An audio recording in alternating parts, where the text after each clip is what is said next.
Good morning, everybody. I'm Regina. Everybody calls me Reg, and I'm here this morning to talk about knowledge shaming in our industry and why it makes us less secure and how we can fix that. So I'm currently a security analyst for a search as a service company called Algolia, and before that I spent 10 years in marketing for IT and cybersecurity companies, so a slight career switch.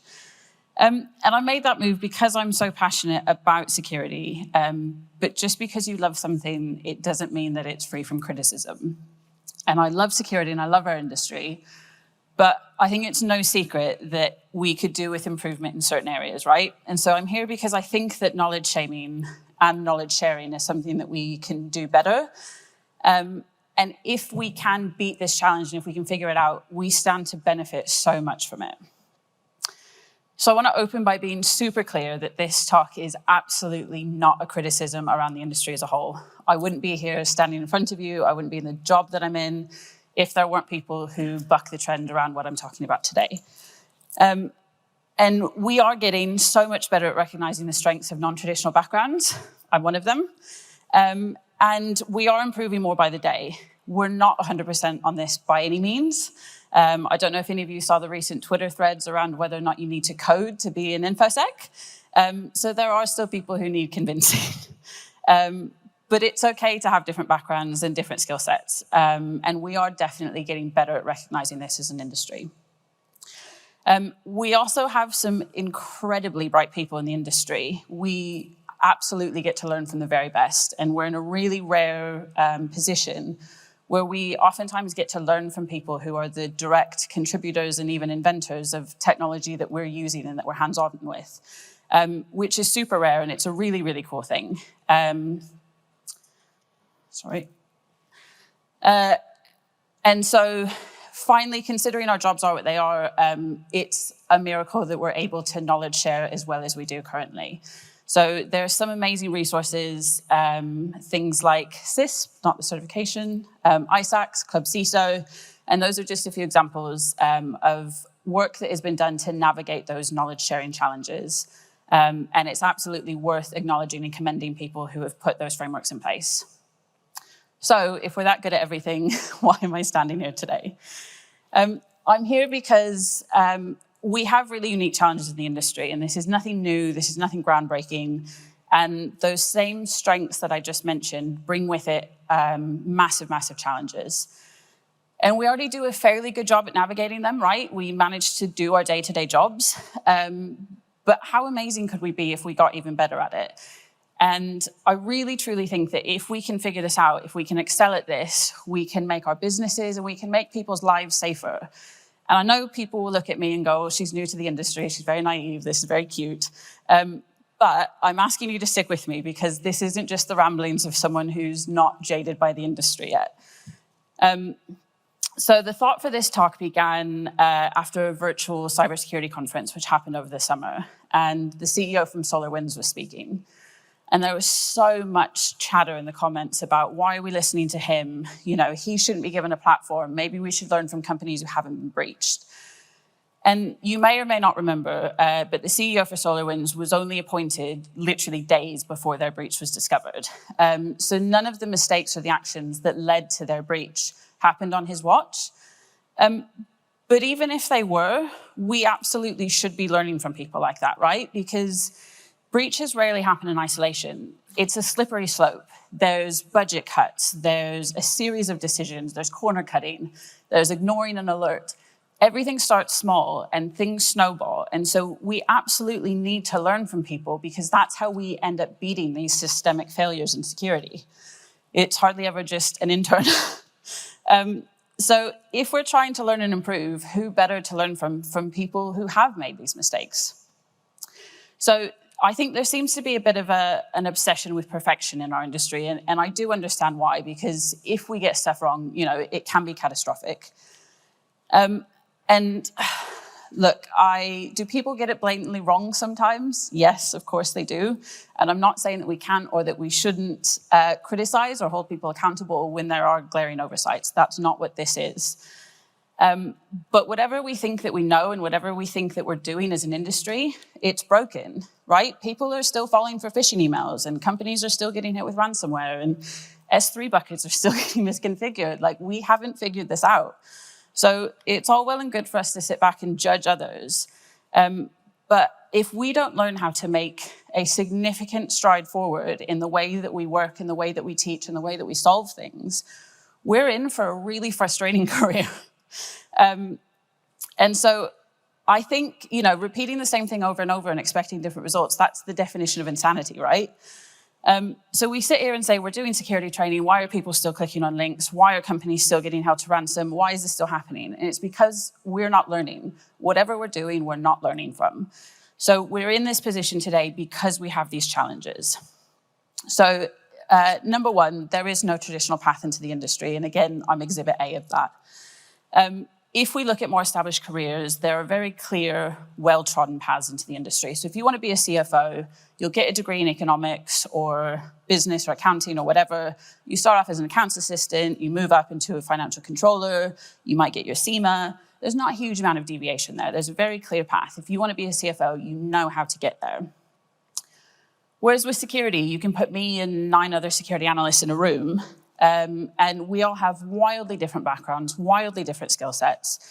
And it becomes really difficult then to know what you don't know. And so when it comes time to sharing that knowledge, how do you do that without alienating your audience? How do you find out what level everyone else is on? So what's entry level to some people is going to be advanced to other people. And if you're looking to learn something, how do you even know where to begin with that? I was doing some studying on cryptography last year, as it's an area where my knowledge is incredibly weak. And someone recommended a book to me as it was a great intro to cryptography. So I ordered it from Amazon, and when it arrived, the very first page said, "This is a great resource for anyone who has a master's degree in calculus." That is not me. I write witty social media captions. Maths is not my strong point. So for one person, that was entry level. But for me, that's not a place that I would start. And so this benchmarking of knowledge compared to our peers is really, really difficult to do. So secondly, there are enormous knowledge silos that exist in our industry. And part of that is inevitable because of the other challenges that I'm talking about. When you find a group of peers that you can trust, that you're on the same level with, it's only natural that you will form trusted circles with that. And that's fine. But the problem is these groups then can become really exclusive, and that knowledge doesn't get passed down, and it makes it really difficult for people to move up into those circles. So we just begin to exist in these echo chambers. And then finally, 2 of the things that underpin all of our actions, obviously confidentiality and security. So the nature of our jobs obviously means that sharing stuff sometimes is inherently impossible. But if we don't learn how to share knowledge, then how do we ever help each other grow? Are we doomed to just keep making the same mistakes over and over and over because we don't know how to speak to each other? So we need to make sure that people understand how to share knowledge safely, but we need to make sure that we're not giving away our secrets, right? So knowledge sharing is great, and that's what I'm here to encourage more people to do today. But if we talk too openly about a method that we've used or something that we've learned, then we're giving attackers more info. And so we need to be very careful about how we're sharing that within a trusted environment. So I know that there's going to be people listening going, yes, Reg, we know that this is a challenge, but someone far smarter than you has already addressed this. And there are a huge amount of resources which already exist. So I want to be clear that I'm not standing here saying that these organizations are doing a bad job. They are great organizations and they do serve a very valuable purpose. However, they tend to be regional, these tend to be sector specific, and there's a lot that kind of falls between the cracks with these organizations. And as I was doing my research, I spent a lot of time looking at what works and what doesn't work. And so I want to talk you through a few of the good examples and some lessons that we can learn. So one example which came up time and time again in my research was water companies from the UK. And I know that they've been in the press recently for some not so good things. I'm here to talk about their security teams, nothing else. So UK water companies are in a really unique situation because they each have their own territory or region. So unlike any other utility companies, consumers can't choose which water company. They just get the one, whether it's Thames Water, Southern Water, or whatever. And so that means that none of those companies are actually competing with each other. So without a threat of commercial implications, all of these companies can be really open and collaborative with each other. They also have a really unusual situation of having pretty much the same services that they offer and pretty much the exact same threat model. And so it becomes really simple for them to share with each other because they're all on exactly the same page. And finally, it's a really established industry. So it's not a place where there's lots of startup water companies. It's all companies that know each other. And so it is a trusted circle where they're very open. Everyone knows everyone. There's not a lot of movement. And it's obviously really difficult for most commercial organizations to match this model. I'm not suggesting that we just divide commercial companies up and never compete. But it is a really interesting study in terms of how collaboration can work when those hurdles aren't there. So the pharmaceutical industry was another one which was mentioned a lot to me. And conversely to the water companies, they are incredibly competitive with each other.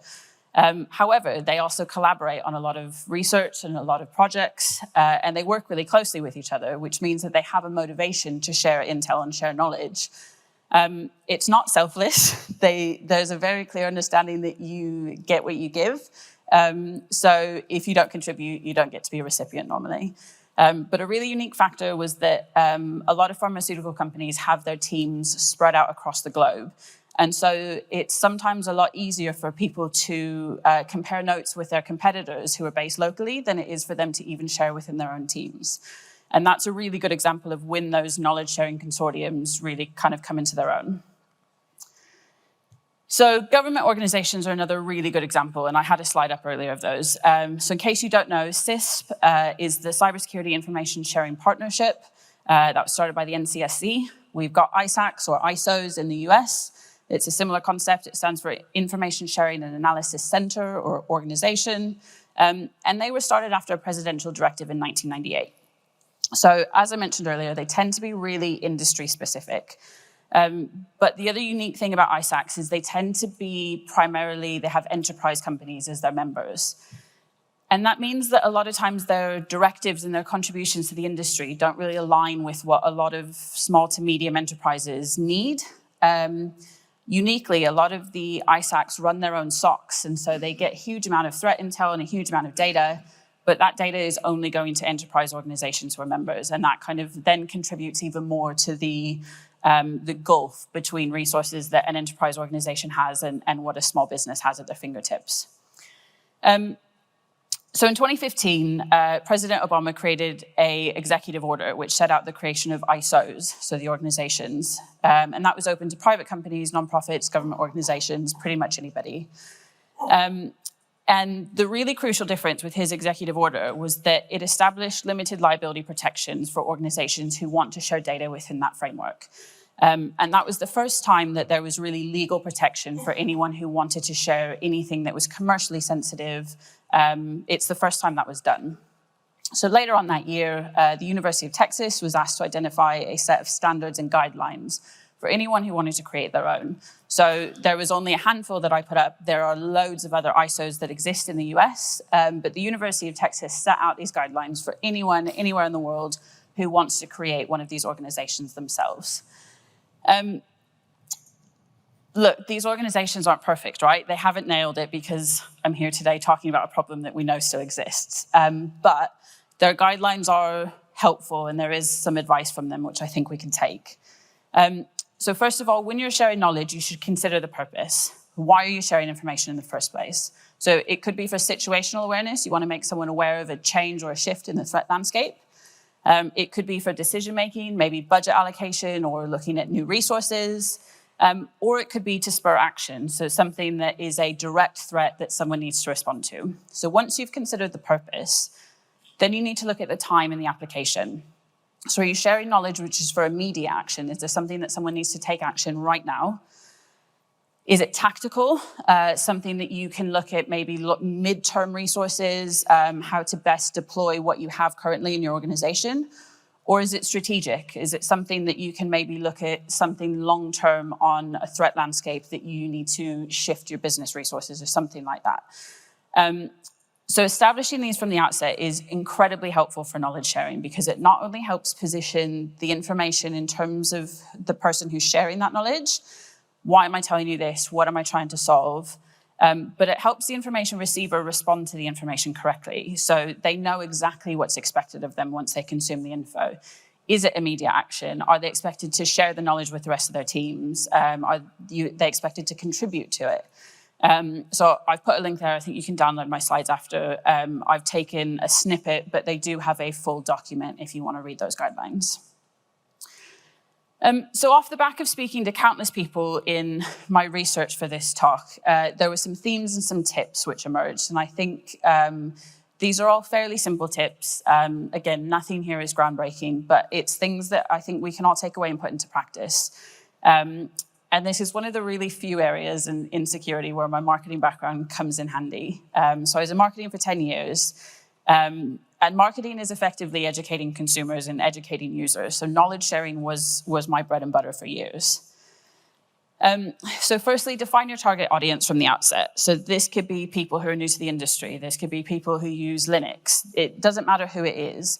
Just make sure that that's clear in your head, whether it's a video that you're doing, whether it's a blog that you're writing, know who you're speaking to. You don't even need to explicitly define it. If you don't want to put people off, you don't need to. Just have it clear in your head so that you know exactly how to tailor that information.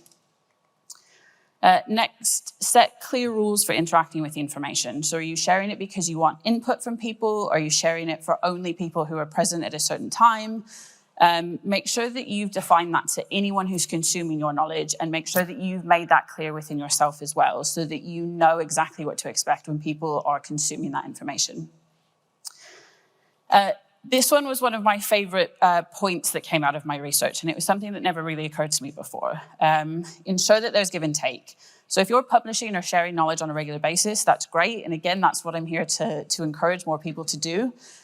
But be careful that you're not creating an echo chamber with your own ideas. So make sure that you are learning from others as much as you're putting your own knowledge out there.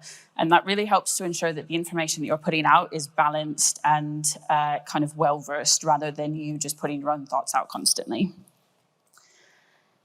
Next, this one's super important, use the appropriate medium. So if you're trying to teach your audience about a new exploit, is a Twitter thread the best way to do it, or does it come across better in a video? Think about who your audience is. Think about how they like to consume knowledge. Is it, there's loads of people now who are on TikTok and they're making loads of videos for young people who want to get into the industry. So think about who you're targeting and think about the best medium to reach them.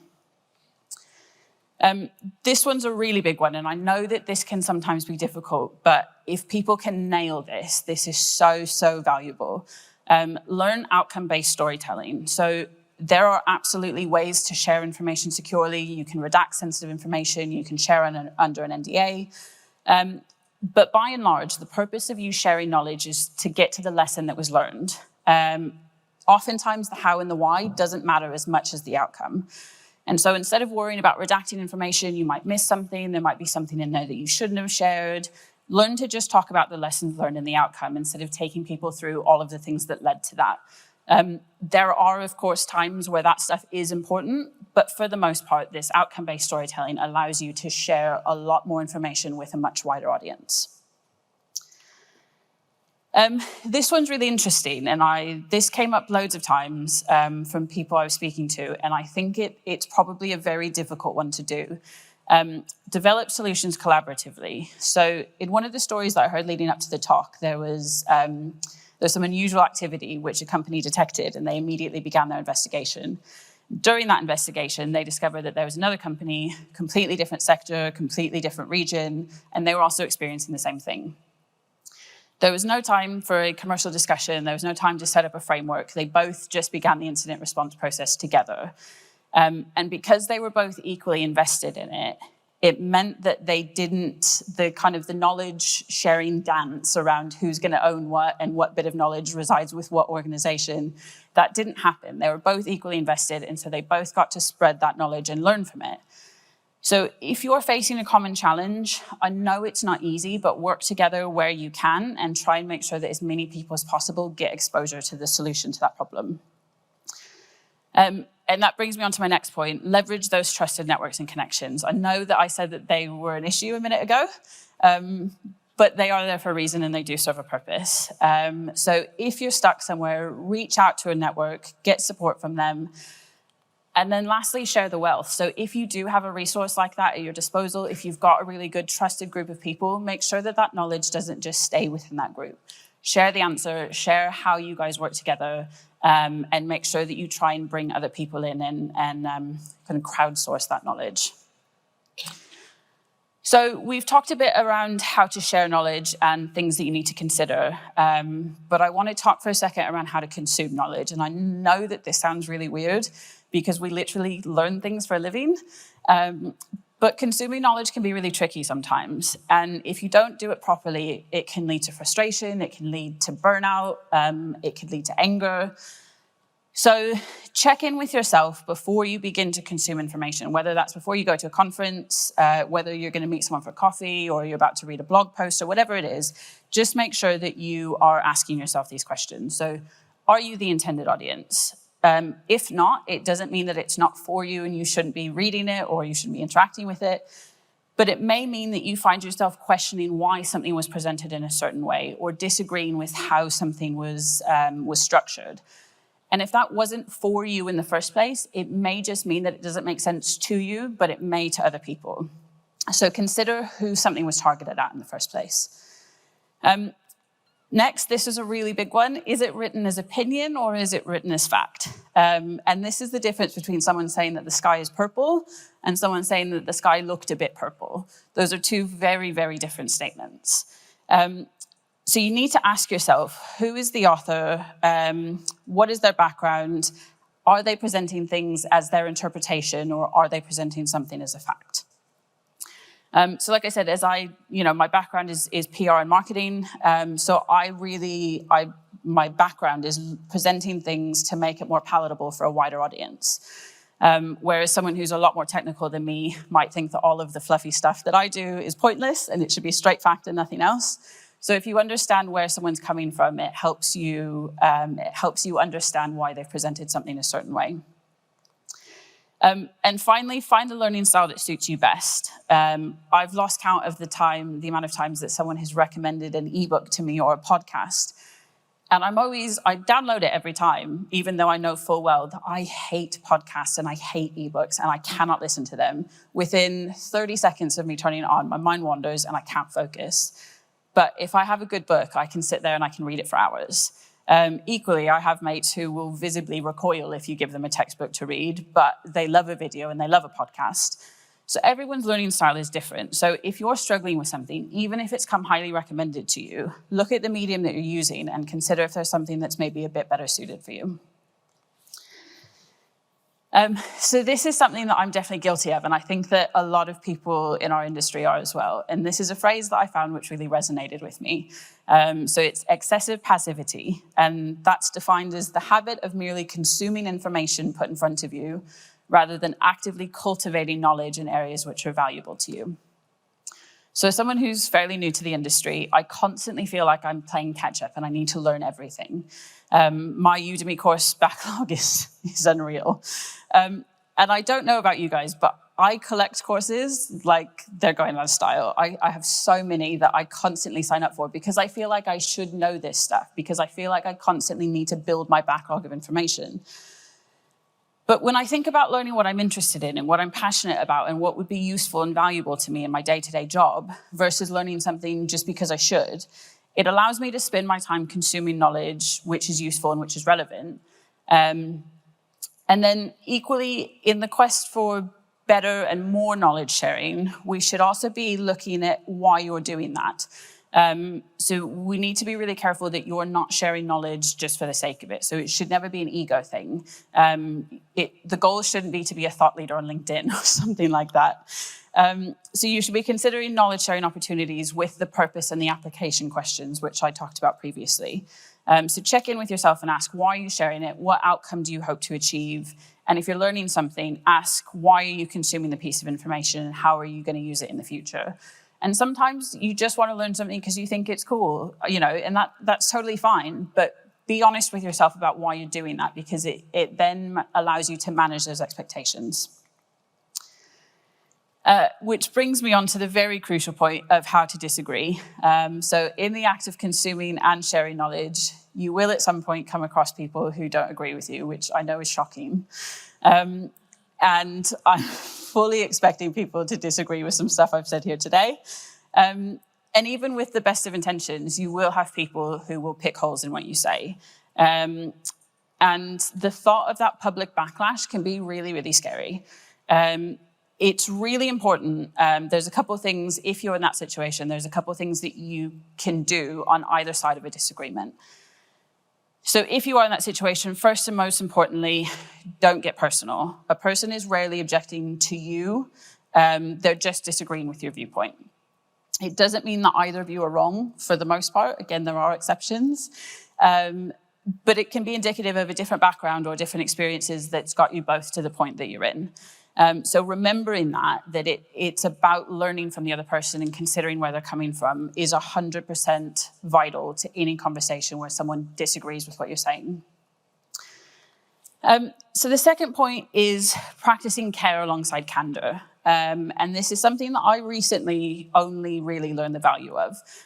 So my company has 5 corporate values, and every company I've worked in previously, the values were something that maybe would be in your employee handbook when you joined, and maybe there was a nice wall graphic on the wall, and that was about it. No one really cared about the values beyond that.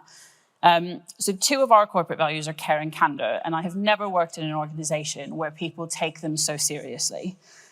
And I'll tell you a story about it in a minute, but I think it's really important that these 2 go hand in hand. So candor is not the easiest value to evangelize. It can be blunt, it can be really cutting, and it can be used to demean other people. And it's really easy for people to use candor as a catch-all for rudeness. You say sorry, not sorry, or just saying, or whatever. And those are basically truth qualifying statements, just basically saying, I know I'm about to be offensive, but stick with me. And that's where care comes into play. And that's why it's so vitally important that I think the 2 go hand in hand. You should never employ candor. You should never be honest with somebody without doing it for the right reasons and without doing it because you care. So if you're disagreeing with someone, you truly want them to learn, you want them to be better, not because you want to embarrass them or make yourselves look better. And look, I'm 100% guilty of this sometimes, especially on things like Twitter, where it's very easy to join in public ridicule of people. And look, there are some people who are fundamentally and willfully wrong in things. But if you're not disagreeing to educate, then just move on and don't give it airtime. And again, I'm guilty of this, but it's something that we've got to improve on as an industry.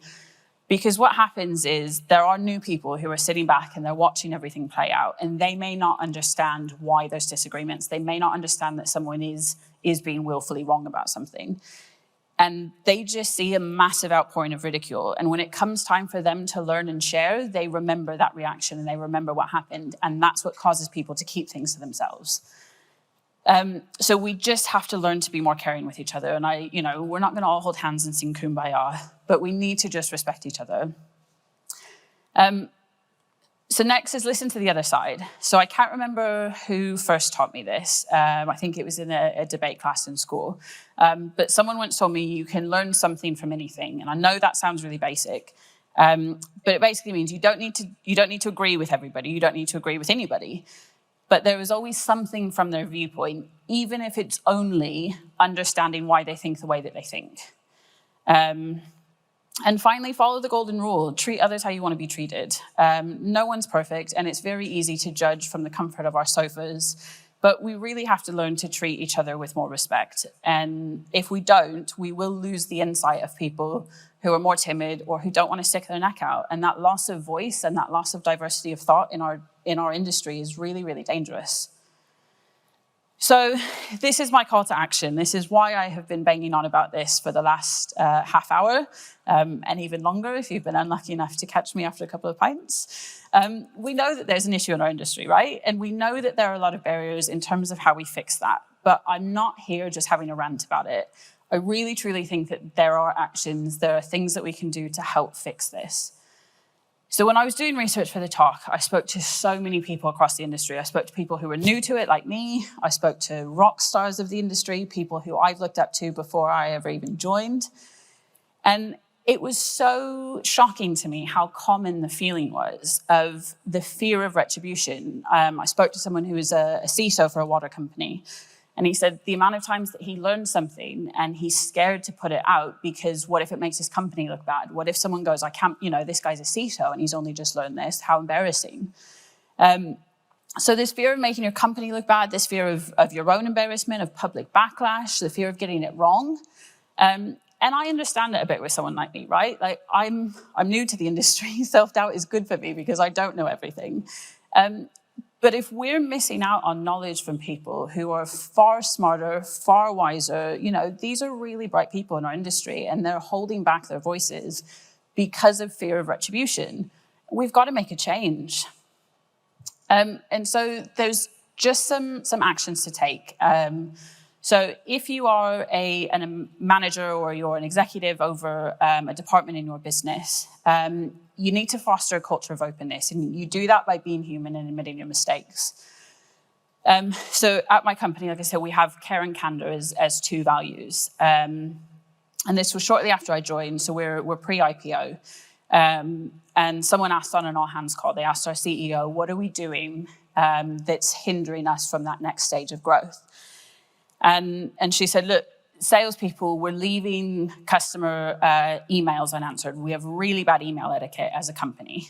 So we're leaving people hanging. We're letting conversations drop off. We have to be better at emails. And someone pulled her up on it after the call and said, actually, you're guilty of this. I have emailed you so many times with customer queries, with internal things, and you haven't responded. So first of all, the fact that someone felt comfortable enough going to the CEO and saying that is impressive, because there's a lot of companies where I would have never felt that comfortable saying that to the CEO.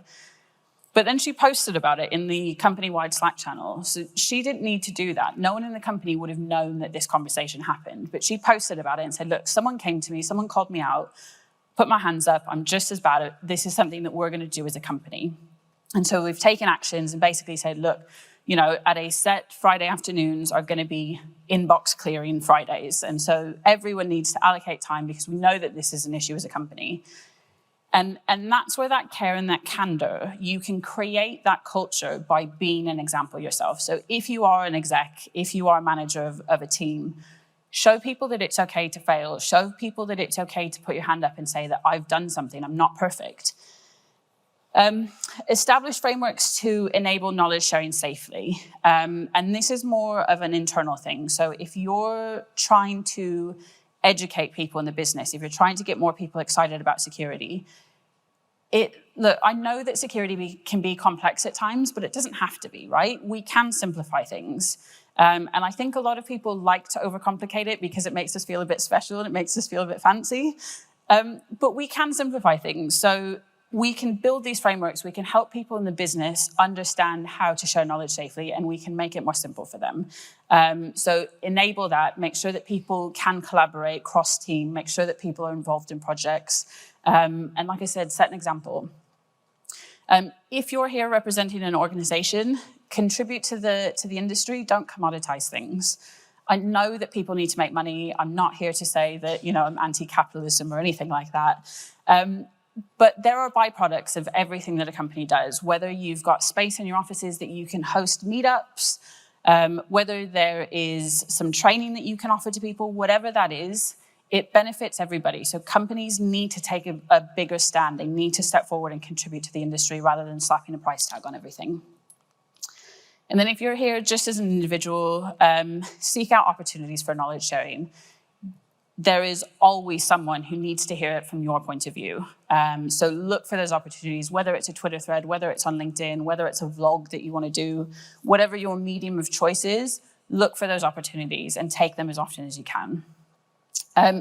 Next, don't belittle other people. It's really difficult to put yourself out there and to share knowledge, so remember that and just treat people with kindness. And again, I know that that's a very twee thing to say, but it does make a difference. So if people are putting themselves out there, you can remember how to disagree, remember that, it's not a personal attack, and don't belittle them for trying. And finally, back yourself. I can't tell you the amount of times that I have read something 20 times and then I've read a different perspective on it and it's just clicked.